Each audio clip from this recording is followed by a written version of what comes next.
Welcome, Aries. This is Regina from Pacific Tarot, getting ready to do your general message for the month of August and for the time since the resonating of the new moon in Leo and Mercury going retrograde for most of the month. This is a general reading, so it will not resonate for all of you. If you're interested in a personal reading, please check out the description box below where all the information you need is located. I'm grateful for your presence as I am grateful to be here. So thank you for your support. Let's get started. Your general energy, Aries, is the Justice card. This is about finding that really grounded sense of harmony and balance in your life. This is about moving forward with what is right for you and how that impacts the world favorably, which is an important concern for you. The impact you have on your environment is important because it is a reflection of your own beliefs of fairness, equality, justice, balance in your own life. This is what is good for me is good for others. This is as I have been ill-treated or mistreated, I recognize that and I advocate for those that have suffered similarly. So there's a beautiful cast of balance, fairness, and justice in your overall approach to your experience in the month of August. And this is something that you are thinking about, reviewing, readjusting based on more current experiences. In your present, we have the Six of Wands. Forgive my voice, I'm full of allergies. The Six of Wands is describing this commitment that justice represents in a larger spiritual sense to your community, to your world. You are open and willing to commit to doing your share in any project, any effort that you join in with others. This can be your job, this can be with your family, in any arena where you are part of a team that is executing a task or speaking to your duties or responsibilities, you feel very clear about your part and the necessity to give your heart to this effort. You are inspired, and your task, your ability to model this commitment is uplifting to others. It is also bringing success to the effort, to the team, as a part of this example you're setting that is uplifting the team and knowing why you're doing what you're doing and the importance of it. That is apart from the actual recognition and reward that you receive from your peers. In the past, we have the Fool card. And for you, Aries, this feels like a really big risk that you've taken vis-a-vis your past and your actions in the past. This is you stepping out from a safe place or a secure place. I won't say it's safe because in many ways you're stepping out into your own voice, your own unique expression, exploring yourself and your experiences with this new sense of trust and faith in yourself is what is safe for you. This is moving away from something that seems secure, but perhaps not safe, not comfortable, not productive for you, perhaps not being even seen for your unique contribution. Here you have long worked towards imbuing your life, your practice with the real sense of adventure and challenge that is necessary to you and what you believe you're here on earth to do. In the future, we have the Judgment card, which is always an opportunity to reflect your greater awareness of where you fit into the world and what you can extract from your experiences, your relationships, and the opportunities that have come to you throughout your life. You may have had an opportunity to bring something you're engaged in to a very successful conclusion, and it's never really worked, it's never really taken off. You now have an opportunity to make this commitment, this sense of purpose that is driving, motivating you successful, to understand your role in a larger plan, and that each member in that particular commitment arena opportunity has a role to play as well. But you now have the experience to make this successful on your own terms. This is validating the gift that you are now feeling clear about, that the world has been waiting for, the work you're here to do. So that's resonating pretty strongly for you at this time. If this reading is resonating with you so far, please like this video, please share it with others, and subscribe to my channel, Pacific Tarot. And I pulled for you the growth card. I want to expand my consciousness and my awareness. This is really setting down on your future direction, your future path, the commitment you make, the work you're taking up, that you're renewing, redoing, starting over, seeing it from a bigger picture is what is inspired by your knowledge that wherever you are in life, you have more to do, more to accomplish. And in order to do that, you must continue to be open to the opportunities that are around you. I'm pulling from the Flora and Fauna of Africa, and the lobster card is what's flipping up. And the key word here is release. And what I'm sensing here is this idea that you are letting go of the sense of being boxed in, a victim, not being in control of your environment or your opportunities, feeling tied to a task or responsibility, perhaps a certain kind of role that you've always played in your family, at your job, that you are rethinking on terms of your own creative expression, greater freedom for you. And the lobster reads, explore your deep set emotions. Vulnerability leads to new experiences and understandings. And here I'm really tying this particular card to the sense of justice, where you have surveyed your past experiences you've had and really evaluating what you've gained and what you have not received as a result of the work that you've earned.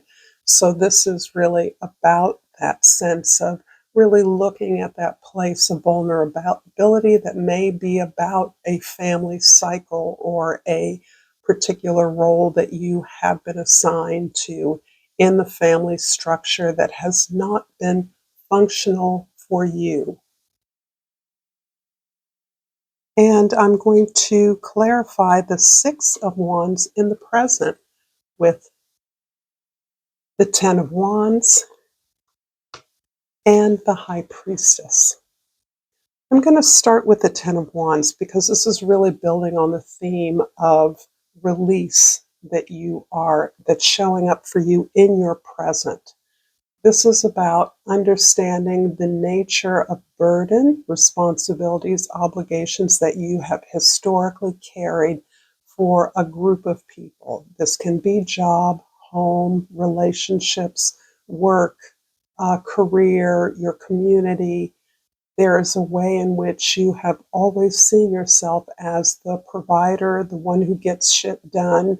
And this is something that you now recognize is not appropriate for the path that you're on now, the path that you're choosing that reflects your authentic expression. The release of these obligations is about the change that you're undertaking, that you are experiencing in your life. And there is likely to be a tremendous release of physical energy, exhaustion, a kind of sense of draining as you let go of things that you once measured yourself by and that no longer resonate in that way for you. They're no longer a way in which you can evaluate your productivity or success in a way that you know supports who you are. The High Priestess, of course, is really about this wisdom that you've gained throughout what may have been some very challenging and difficult experiences, your ability to reflect and flip the script in some particular way that is meaningful to you, that is empowering this sense of your self knowledge, the desire to identify your purpose, and as a result, your goals that are allowing you to be more authentic, to bring the depth of experience and wisdom that you've earned. In the past, the Fool card's clarified by the Seven of Swords. In the past, and the Three of Cups. This is two really different energies, and I'm sensing both of them have to do with your family of origin. The Seven of Swords is really about the way that you have not been assisted, but looked to for assistance. This is the way that you are receiving feedback on your ideas, on your inspirations, and being shot down, perhaps dismissed, ignored, or misunderstood. There can actually be some real cruel criticism as a result of the interactions of the Seven of Swords. And in the past, that simply confirmed a sense of inadequacy that you felt, self doubts you had, and probably blocked you from moving forward in a direction that you felt was compelling. The Three of Cups, on the other hand, is really saying throughout these experiences, you have gained trust and faith in a circle of intimates. You have support, even if that support arose or emerged through difficult periods and difficult relationships for you. You understand that that support is a way of validating experiences out of this vulnerability. You're not ignoring those, losing those, or pretending they don't exist. In fact, you're using those experiences and the support to understand them better, to recognize the abundance that exists in terms of the support and the gratitude you have that you are in a position to celebrate. In the future, the Judgment card is clarified by the Knight of Cups and the Six of Cups. The Cups is really all about the opening up of your heart. The Six of Cups is really connected up for me with this Three of Cups support that you have in the past.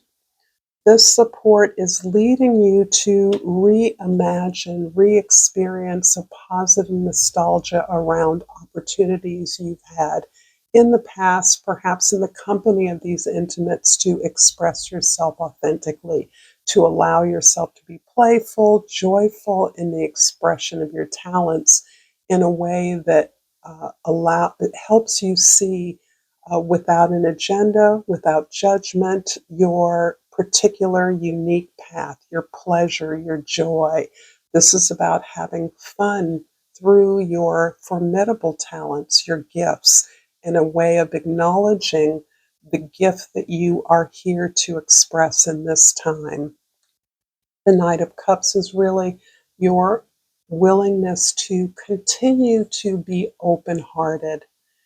It is understanding your vulnerability from a place of strength, that you now choose to trust in yourself and your experiences. You have faith that your wisdom will carry you through challenges in terms of expressing, standing up for, putting yourself forward in situations that are unfamiliar to you, unknown, allowing your imagination, your creativity to bolster that openness, that freedom of expression that you are reaching for here.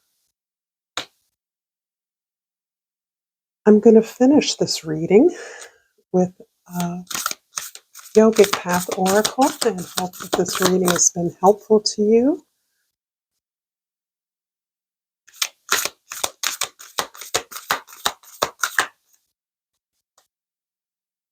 The Rajas. I'll look that up.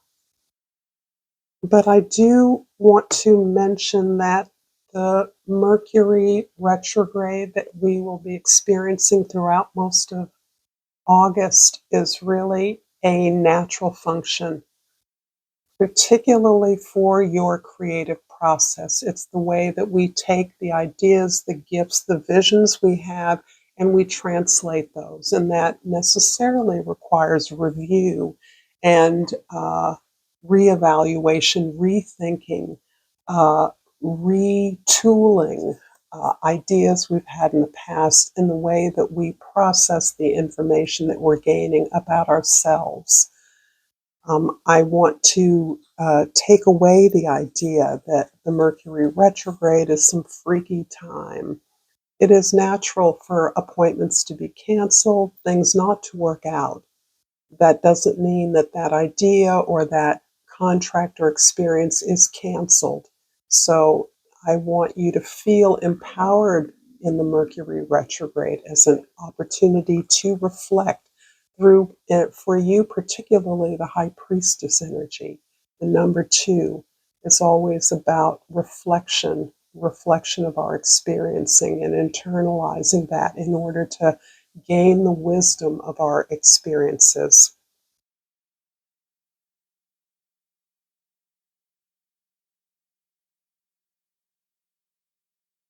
And Rajas is about dynamic movement, aggression, and energy. This sounds a lot like your natural characteristic and temperament. You're in a place of movement, making the most of each day. You're passionate and excited about the task at hand and are pushing the limits of what you believed possible for yourself. Rajas is needed to bring our desires into action, and you are deep in the development phase. You've already achieved many great accomplishments because of your determination, and more await you in the future. However, remember to balance action with rest. Otherwise, you will lose sight of your true goals in the pursuit of achieving more. Thank you so much, Aries, for this reading. Until next time, Namaste.